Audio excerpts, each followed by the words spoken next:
May 14, 1948. In a small art museum in Tel Aviv, David Ben-Gurion reads a 979-word declaration. As he speaks, 5 Arab armies are already moving towards borders that haven't even been officially finalized by departing British forces. The new State of Israel is declared, but it exists largely on paper. It has no foreign ministry, no currency, and no functioning government bureaucracy. It doesn't even have a formal army. Evaluating these odds, the CIA assesses in a classified cable that the new Jewish state will likely be overrun within 2 weeks. What the state does possess is a shadow infrastructure. Years of operating covertly under British rule forced the Jewish underground militias, like the Haganah and its elite striking force, to build out of necessity. They have intelligence cells, hidden courier systems, fighters traveling in disguise, and eliminate targets quietly. Those underground networks are raw materials.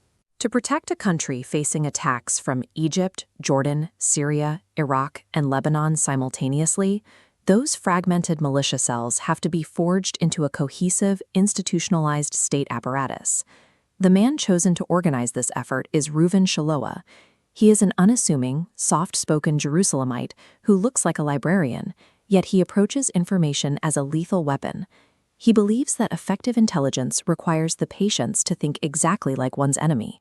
In March 1951, Shaloa becomes the first director of a newly formalized intelligence agency, Mossad. He immediately faces an operational roadblock. Israel's budget and technical capabilities are dwarfed by established players like the CIA and the KGB. This diagram shows Mossad overcoming its financial deficit by pivoting to human intelligence.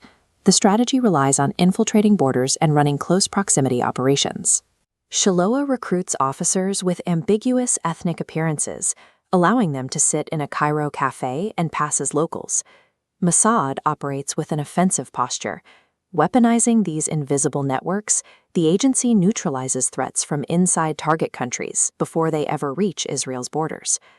Before Mossad can fully focus on foreign espionage, it has to move people. The creation of Israel leaves hundreds of thousands of Jews living in places like Syria, Libya, and Iraq, where they are suddenly classified as citizens of enemy states, facing persecution and the seizure of their property. Extracting them requires executing massive covert migrations. Between 1949 and 1952, operatives managed to airlift 49,000 Jews out of Yemen and another 120,000 out of Iraq. These extractions demand complex logistics under extreme pressure.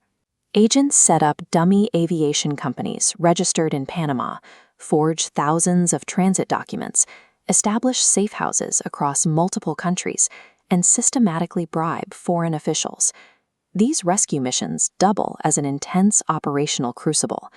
By managing assets and moving populations without leaving a trace, Mossad creates an entire generation of officers who are battle-tested in the mechanics of large-scale deception. By 1956, those networks yield massive intelligence dividends. Soviet Premier Nikita Khrushchev delivers a 4-hour speech detailing Joseph Stalin's crimes. Because it is delivered behind closed doors with no foreign diplomats present, Western intelligence agencies are desperate to obtain a copy to use as Cold War propaganda. Mossad leverages an invisible network of the Jewish diaspora that crosses ideological lines. In Warsaw, a Polish Jewish journalist accesses the document through a contact inside the Communist Party, photographs it, and passes it to Israeli intelligence.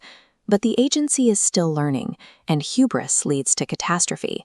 In 1954, an operation codenamed The Mishap recruits a network of young Egyptian Jews with terrible training. They are sent to bomb Western targets in Egypt to destabilize the government.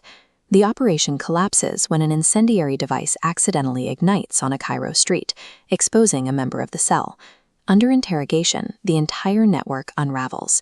13 members are arrested, 2 are executed, and the broader Egyptian Jewish community suffers severe collective punishment for the actions of Israeli intelligence.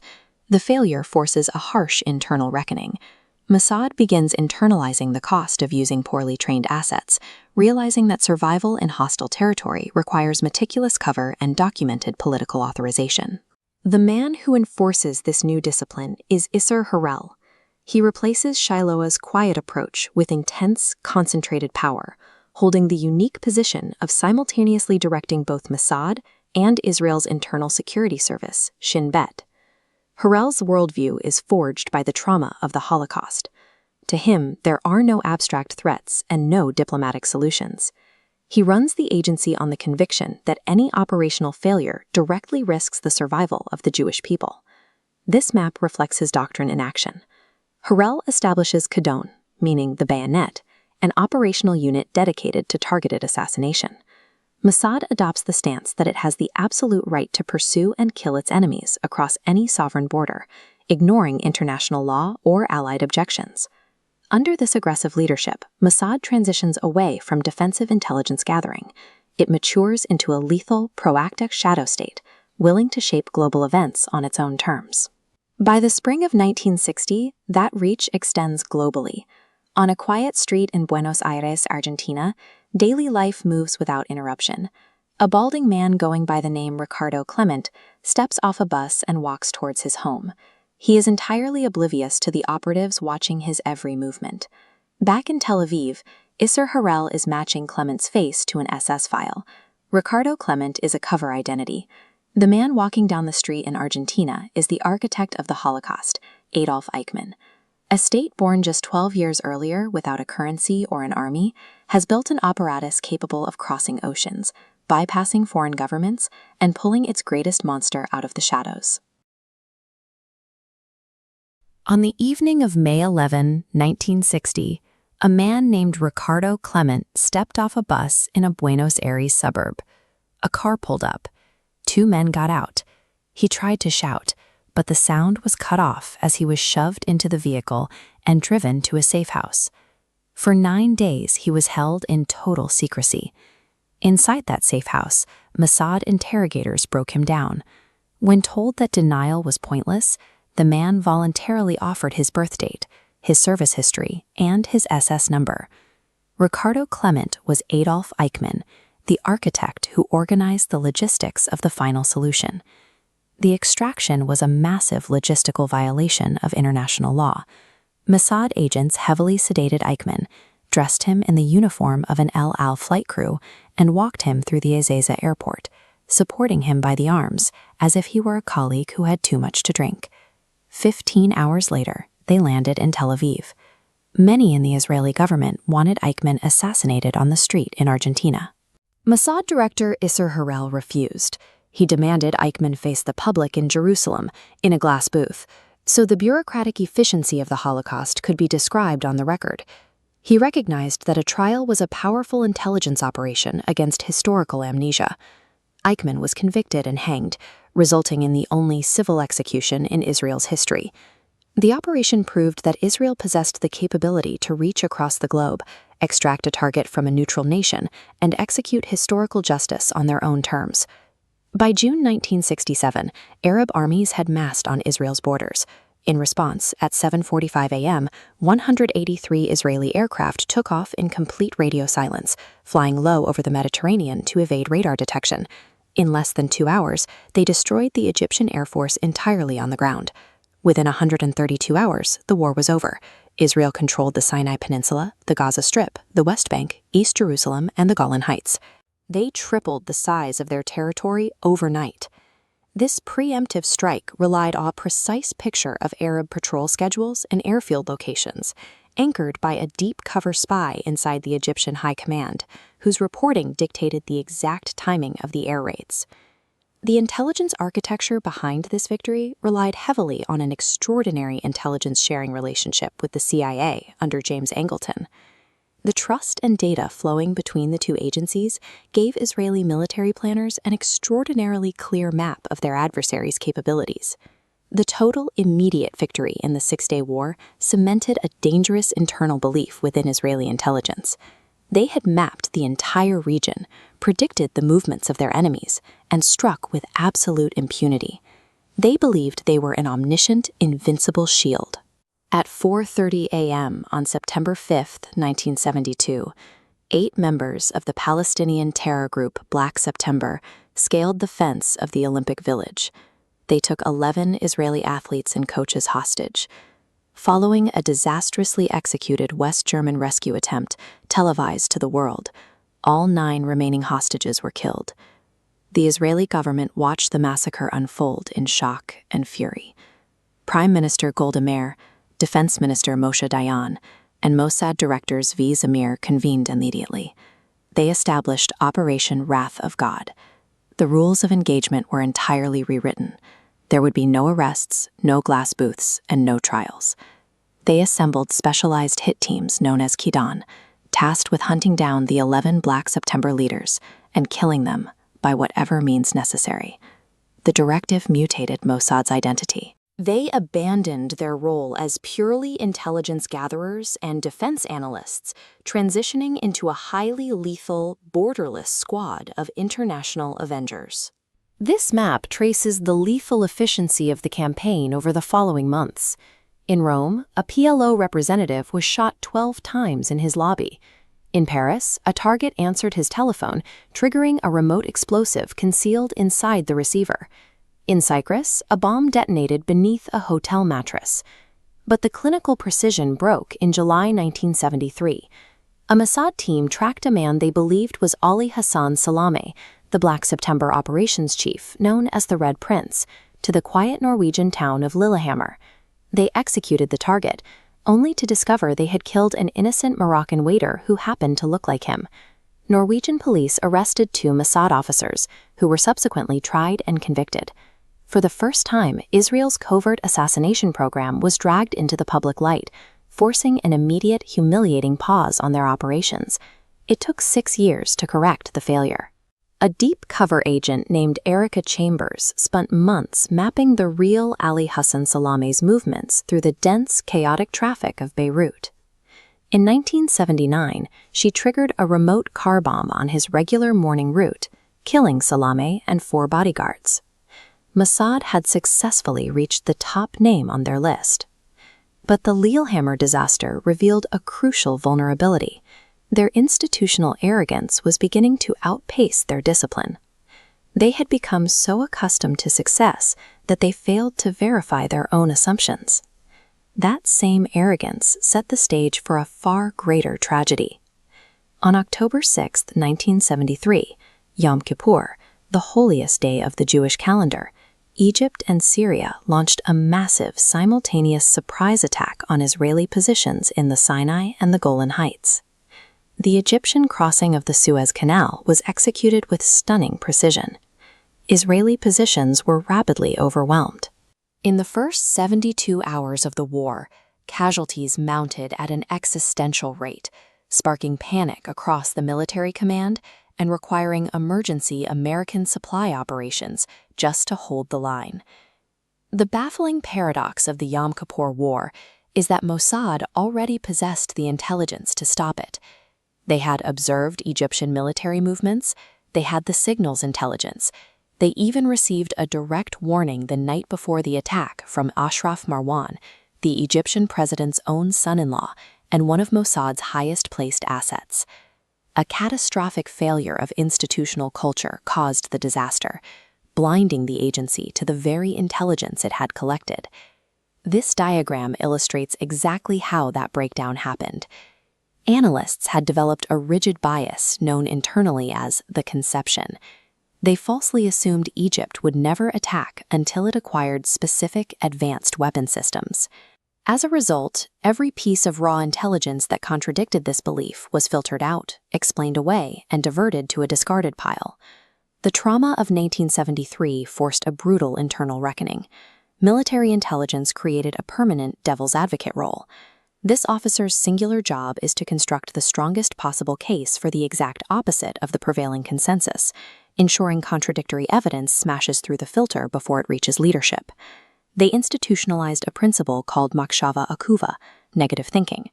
It requires analysts to deliberately imagine worst-case scenarios and search for flaws in their own assessments. Mossad learned a haunting lesson paid for in blood. The ability to extract a war criminal from Argentina or eliminate targets across 5 continents creates a dangerous illusion of control. But absolute certainty is a fatal vulnerability. Past brilliance protects no one if an agency stops questioning its own assumptions. For the first 4 decades of Israel's existence, India voted against the country in nearly every single United Nations forum. Indian prime ministers officially recognized the Palestine Liberation Organization, sharing public platforms with Yasser Arafat to frame Palestinian liberation as a strictly moral cause. This diplomatic opposition peaked in 1975, when India joined one of the most controversial UN General Assembly resolutions in history, a document openly declaring Zionism a form of racism.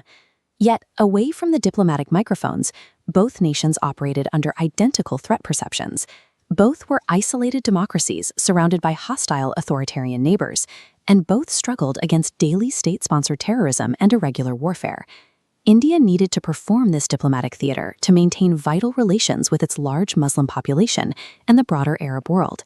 But surviving their shared neighborhood required building an entirely different relationship in the shadows. In 1962, India suffered a catastrophic intelligence failure, failing entirely to anticipate an unexpected border invasion by Chinese forces in the Himalayas. Recognizing the danger of having no dedicated foreign intelligence service, intelligence advisor R.N. Kao convinced Prime Minister Indira Gandhi to establish the Research and Analysis Wing, or RAW, in 1968. Even before the agency was officially founded, Kao took back-channel trips to Israel. He closely studied Mossad's operational culture, paying particular attention to their aggressive covert action, use of diaspora networks, and doctrine of offensive intelligence. Within months of RAW's creation, the two agencies began sharing information. They shared an immediate mutual adversary in Pakistan's intelligence agency, the ISI, which was actively supporting Palestinian militant groups and funding insurgencies across South Asia. When Pal built India's new agency, he used Mossad's operational logic as his explicit reference point, designing an organization prioritized entirely for hard operational capability rather than political optics. The first true test of this secret partnership arrived in 1971. The Pakistani army was committing mass atrocities against the Bengali population in East Pakistan, and India began mobilizing for war. As Indian troops prepared to move, the Nixon-Kissinger administration actively coordinated with Pakistan's military dictatorship, using them as an intermediary for back-channel talks with China. The United States was effectively spying on Indian military deployments and diplomatic intentions, passing that highly sensitive information directly to the Pakistani military. Mossad stepped in to level the field. Utilizing their technical cooperation agreements and deep channels into American intelligence, Israeli agents intercepted the communications between the U.S. and Pakistan and fed that data straight back to RAW. Armed with exceptional intelligence preparation, India ended the war in exactly 13 days. The campaign resulted in the liberation of Bangladesh and the surrender of 93,000 Pakistani troops, the largest military surrender since World War II. The 1971 victory proved that an unacknowledged partner in the shadows was more reliable to India's survival than the world's most powerful nominal democracy. As intelligence sharing matured, a stark technological gap became apparent. India relied on aging Soviet equipment, while Israel produced indigenous electronic warfare and advanced counterterrorism systems. Moving that hardware required extreme logistical discretion. Israeli weapons were routed to India through third-country intermediaries like Singapore. Components had their labels completely swapped out, and both governments signed carefully worded end-user certificates to maintain complete plausible deniability. The ultimate stress test for this covert supply chain came during the 1999 Kargil War. Fighting at altitudes above 15,000 feet, the Indian Army's artillery units began burning through their ammunition stockpiles faster than they could be replenished.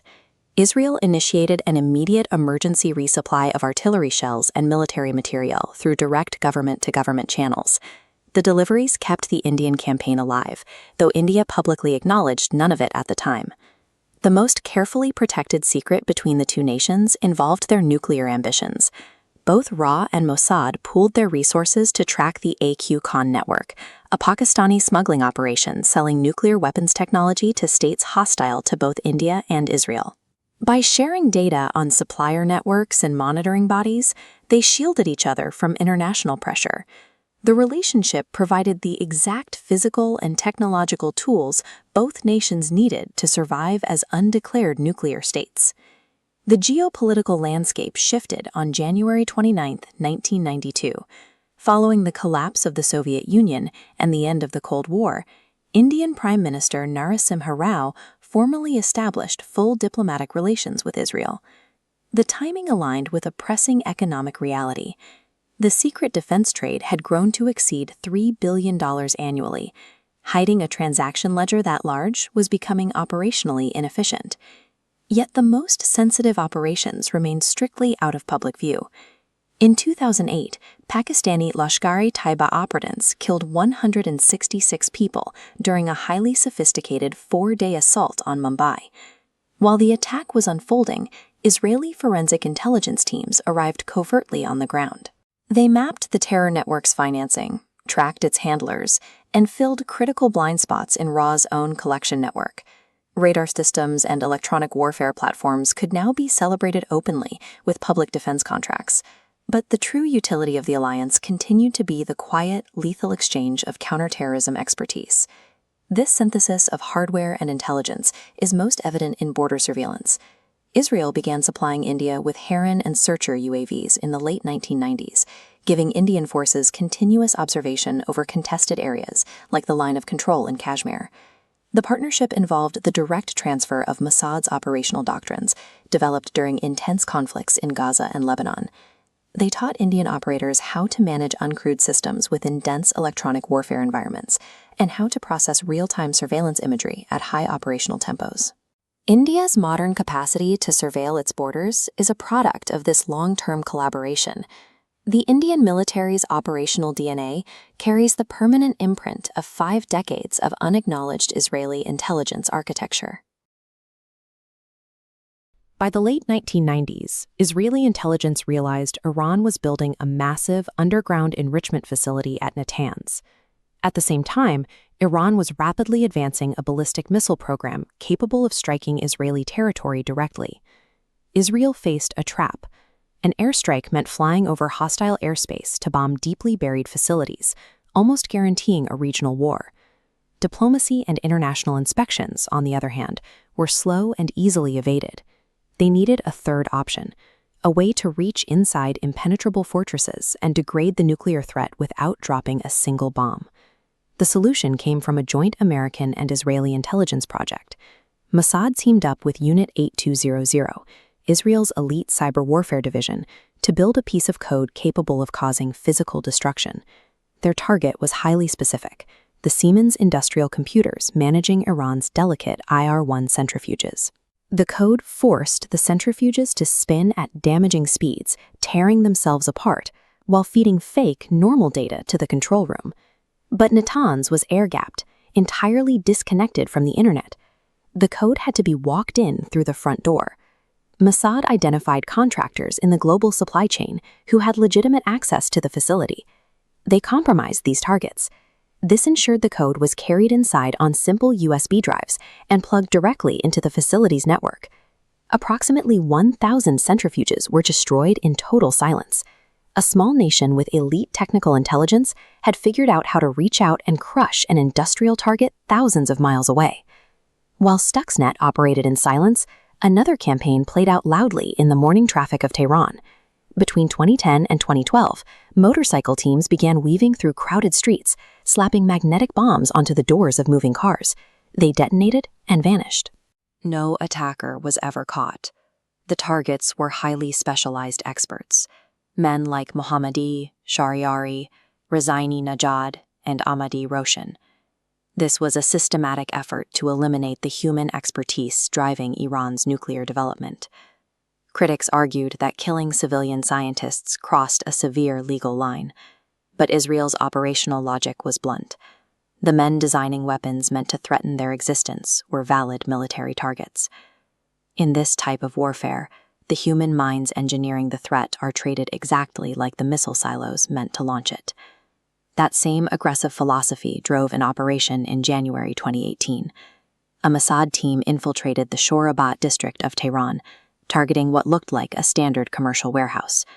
Working through the night, operatives cracked open more than 30 heavy safes. By dawn, they had extracted half a ton of physical material and vanished. Inside those safes was Iran's complete nuclear archive. 55,000 pages and 183 CDs detailing Project Ahmad, a comprehensive nuclear weapons research program. The entire haul was smuggled out of the country, flown to Israel, and presented to the world, giving international inspectors granular proof of Iran's hidden capabilities. Breaking into the capital of a heavily armed adversary and stealing 1/2 ton of classified documents proved that physical human espionage still holds immense power. The technical skills that enable these operations have also become a powerful geopolitical currency. Israel's Military Intelligence Division, Unit 8-2000, essentially functions as a graduate school for the global surveillance industry.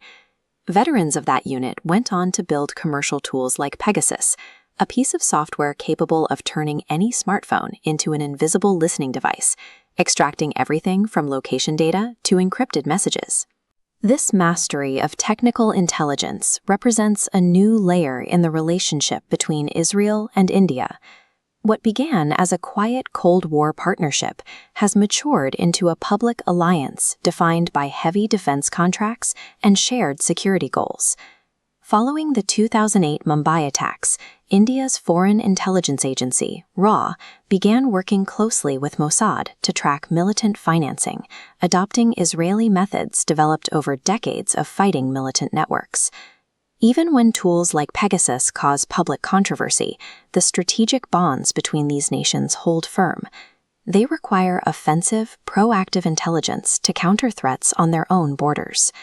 77 years ago, a small group of Holocaust survivors with forged passports started an intelligence service. Today, that organization can reach into the most heavily guarded facilities on Earth. Other intelligence services study Mossad primarily for its institutional culture.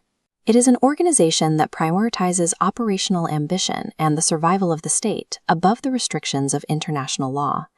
They view intelligence as a tool of national strategy. When survival is the objective, the use of that tool requires no apology.